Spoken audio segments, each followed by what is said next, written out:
Top quality और consistent performance के लिए सिर्फ सिल्वर पंप नाम याद रखना। ಈಗ ದೇಶದ ಪ್ರಮುಖ ಸುದ್ದಿ ನೋಡೋಣ ನ್ಯಾಷನಲ್ ಟಾಪ್ 9 ನಲ್ಲಿ. ಮಾವು ಬೆಳೆಗಾರರ ಸಮಸ್ಯೆ ಬಗೆಹರಿಸುವಂತೆ ಪ್ರಧಾನಿ ಮೋದಿ ಮತ್ತು ಕೇಂದ್ರ ಸಚಿವ ಚೌಹಾಣ್ಗೆ ಮಾಜಿ ಪ್ರಧಾನಿ ದೇವೇಗೌಡರು ಪತ್ರ ಬರೆದಿದ್ದಾರೆ. ರಾಜ್ಯದಲ್ಲಿ ಮಾವಿನ ದರ ಕುಸಿತದಿಂದ ರೈತರು ಸಂಕಷ್ಟಕ್ಕೆ ಸಿಲುಕಿದ್ದಾರೆ.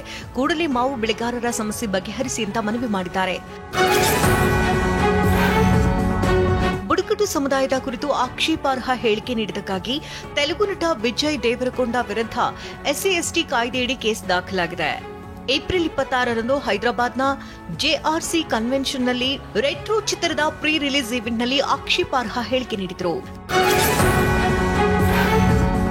ಕಪಿಲ್ ಶರ್ಮಾ ಶೋನಲ್ಲಿ ಭಾಗವಹಿಸ್ತಾ ಇರುವಂತಹ ನಟ ಸಲ್ಮಾನ್ ಖಾನ್ ಮೆದುಳು ಮತ್ತು ನರಸಂಬಂಧಿ ಕಾಯಿಲೆಯಿಂದ ಬಳಲ್ತಾ ಇರುವುದಾಗಿ ಹೇಳಿದ್ದಾರೆ. ನಾನು ಟ್ರೈಜಮಿನಲ್ ನರಶೂಲೆ ಎಂಬ ಕಾಯಿಲೆಯಿಂದ ಬಳಲ್ತಾ ಇರುವುದಾಗಿ ಸಲ್ಮಾನ್ ತಿಳಿಸಿದ್ದಾರೆ.